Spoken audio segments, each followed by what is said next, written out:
wins and 4 losses, Barangay Ginebra is in a fight for a playoff spot in the ongoing PBA Commissioner's Cup. They're the defending champions, and it's safe to say that no team would want to face Barangay Ginebra in the playoffs. So joining me to discuss Ginebra's performance so far in the tournament, we still have the triggerman coach Alan K. Dick. At total, Ginebra naman yung pag-uusapan. Mabuti yung coach nila nandito, si Coach Tim Cone. Siguro, Coach Alan, ikaw na buena mano. Why don't you fire the first question for Coach Tim? Well, I'm just curious kasi I'm so excited to see a complete Barangay Ginebra team. But with those injuries, when do you see those 3 guys coming into the... Well, we were hoping to get Art back this week, but then he just had another checkup on his MRI, and there's a slight tear in his groin. So he has a little bit of a setback. They did another PRP, and so we hope to get him back soon. Jeff Chan, our Alan Kaidik too,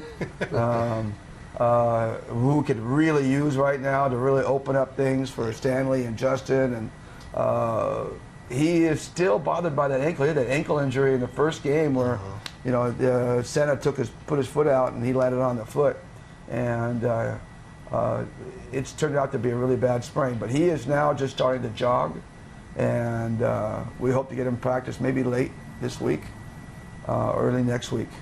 So and then Jared is a couple of weeks away still. He's making really good progress. But it's an injury that he's been chronic. It's been over and over and over again. So we want to make sure that he feels, in a doctor's feel, he's 100%. So it's kind of like he could do some stuff now, but we want to make sure 100%. So we're going to keep him off for another 2 weeks. But man, imagine if those guys come back and kind of depth we have with that. I mean, Jeff with the shooting, Art with the ball handling, and his special qualities, and then Jared defensively, all the things that Jared could do. And Stanley's the one creating for them. And then you got Stanley there, along with Justin. Yeah. And LA hitting shots, and our 2 bigs, Joe. So it's no doubt. I just got through telling the players we're a complete lineup. We just got to make sure we show effort every night, and don't take things for granted, and have a defensive mindset. Are you still in disbelief that you actually have Stanley Pringle and Justin Brownlee together on your team? Yeah, I didn't see it coming. I honestly didn't see that coming, and it came together. Stanley's trade came together very, very quickly. It was like it was done. I was informed like at 24 hours that we were going to say we might get Stanley, and then all of a sudden within 24 hours we had him. So it was quite shocking. But man, kid can play. Yeah, it was really a good addition to Ginebra. Yeah, he just fills so many spots out. He can shoot it. We can put him in isolation. We can put him off ball screens. They have to spend attention to him. That frees up Justin more. And LA is getting shots over the last 3 games he hasn't gotten in 3 years, because everybody focuses on LA and says if you stop LA, you stop Ginebra, and so they really focus on him now. They got to worry about Stanley, and LA's just sitting there going like this, give me the ball, give me the ball. And shot and going in. So he's added to us, no doubt about it. Coach Alan, this feeling mo ba itong Ginebra parang they're still like adjusting to the presence of Stanley Pringle? In a way, yes, but that's why I asked him about the injuries of the other players, because I'm looking at the rotation. If they're complete, it's a totally different scenario. Most likely they'll be in the top 2 or top 3 position. So come playoffs time, I'm hoping that these 3 can join in, and that where separates the men from the boys. So their experience, Justin's experience, LA's experience with Stanley there, and bringing in these new guys, that will create a lot of impact to the team. That's correct. The only thing we worry about is that whenever you bring someone new, an impact player in new, it not only everybody talks about him having to adjust. It's not really, for me, it's not about him having to adjust.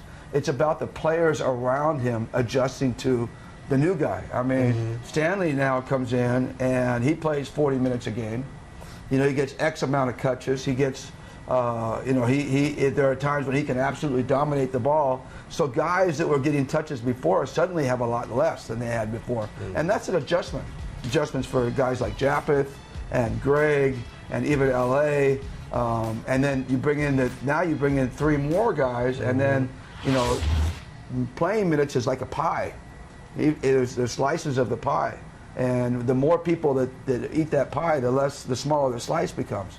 So that's the adjustments that we're going through at this point. And the problem with bringing those 3 guys in right during the playoffs is that you're in a kind of a Rhythm. Yeah, your rhythm is all different because everybody's not sure, am I going to play, or this one.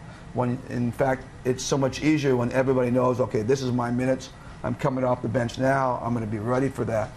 But suddenly Jared comes in, and suddenly AJ's not playing maybe as much, or maybe LA's sitting a little bit more because Jared's playing in the backcourt. That's a good problem. That's a good problem it's for a good the team. problem to have, but it's a bad problem to have in important games in the playoffs. Well, that's where the magic of Coach Tim Cone will come in. I don't know if there is any magic there. What are you talking about? Of course there is. How did you have to adjust with a guy like Stanley Pringle? And in fact, I'm curious, having Stanley Pringle, does that remind you of, let's say, past players that you've coached with that skill set, with that elevated talent? Does that remind you of anyone that you've coached before? He's kind of unique in many ways, so all the skills that he has. What it reminded me of the time that we traded for Kenneth Duremdes. And of course, he wasn't acknowledged as a superstar at that point. He was backing up Verhel Meneses at Swift. And so we traded for him, and we immediately put him right into the starting lineup in the middle of the conference, middle of the All-Filipino. And we won that one, and then we won the next one, and then we ended up going to the national team, the Centennial team, so we didn't get the last one. But he ended up winning the MVP right off the bat. And I use that example because, again, it was a big adjustment for us, but it was a huge impact for him to come in and play the minutes and get the time that he had and the number, and he just fit like a glove right into the triangle. But that's the guy it kind of reminds me most of in terms of impact on our team. Okay, so that's the pattern, right? So you get somebody like Kenneth Duremdes and then championship. So I hope so. We're working at it. Yeah, okay, all right. Well, no guarantees, but we're working at it. I thought you were promising it. No. Good luck, Coach. All right. Thank you. Thank you very much. The Trigger Man, Coach Alan K. Dick, and the winningest coach in all of the PBA, Coach Tim Cone. Thank you, gentlemen, for joining us It today. was fun. Thank you. This has been The Score. I'm Miko Halili. You can also watch The Score on iWant. And we'll leave you now with a look at the San Beda Red Lions, the Perpetual Health Altas, and the EAC Generals ahead of the NCAA Season 95. We'll see you again tomorrow. And don't forget to check out a fresh episode of The Score on Sunday after the PBL matches.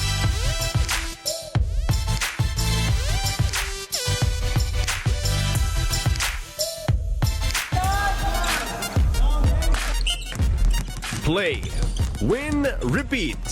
This has been the story for the defending champion San Beda Red Lions, winning 11 championship trophies in the last 13 seasons of the NCAA. This year, the Red Lions will banner a younger squad, but with the same grit and winning mindset. This will be one of the toughest season for San Beda, but you know we're the defending champions, so rest assured na nalaban kami. Well, it's a different team. It's a rebuilding team, as what everybody saw. This is a very young team right now. With the departure of our well-known players, there are other guys who are installed to really step up their game. The departure of their main guns, Robert Bollick and JV Mocon, will give way to the new generation of Red Lions. The Bandana Brothers, Evan Nele and James Canlas. Our team right now is a very strong team. We still have like people from last year like AC, Clint, Donald, also Calvin. So as we go on, we will like execute. Hopefully it'll work out. Winning has always been synonymous with the San Beda basketball program, and the Red Lions are back and ready to assert their dominance and continue to build their dynasty in the NCAA.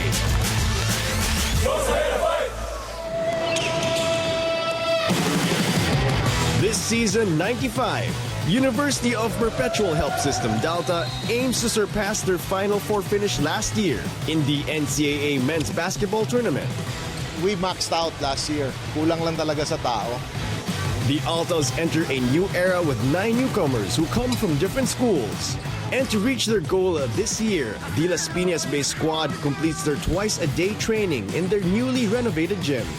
As usual, we want to play the up-tempo. Mas may tao ko ngayon compared to last year. And makakaasa yung mga fans namin sa Perpetual, yung students namin that, these guys will give everything every game. Expected to lead the Altos this season 95 is team captain Edgar Charcos. Sobrang laki nung tinulong ng sistema ni Coach Frankie kasi lahat kami nandidisiplina niya eh. Gagayad ko lang sila kung ano man yung sasabihin ni Coach Frankie. Tapos gagawin ko lahat para sa team kasi last year ko na nga. 6'5" Ben Adamos will fill in a huge void left by last season's MVP Prince Eze. Yung role ni Prince last year na nagdo-double-double every game, malaking nawala sa amin din. Kukunin namin yung score na yon ni Prince last year sa aming lahat. The Perpetual Altos will first see action against the Mapua Cardinals on July 9. Former Gilas Pilipinas coach Oliver Bunyi will now call the shots for the AAC Generals. After finishing at 9th place last season, Bunyi will have a huge task of rehabilitating a basketball program that is hungry to enter the playoffs since joining the league in 2009. Last season, actually, we had a poor performance. I was the consultant then, but right now, we're trying to at least improve. Coach Oliver will call on a couple of contributors to take the next step and become the new faces of San Marcelino. Ngayon, si Coach Oliver, mas maayos siya kasi experiencado, sistema, tsaka lahat ng player kaya niyang pasunurin. Tsaka lahat kami ngayon mga bata kaya madali lang makinig. Ang expect lang sa akin, magiging isang leader ako ng bawat isa dahil lalo ngayon half of our team is puro rookies kaya siguro gagabayan ko sila, tulong-tulong lang kami. We are in the process of rebuilding. And then after we decided to get these guys, we designed a system that would fit the players that we have. So basically on our offensive plays, we inserted the dribble drive motion offense. The Generals will begin their season 95 campaign against College of St. Benilde on July 9. Ay sa mga EAC community, supportahan niyo po yung AAC basketball team. Huwag po kayo magsawa. Gagawin po namin lahat para mabot natin yung kinakamit natin Final Four.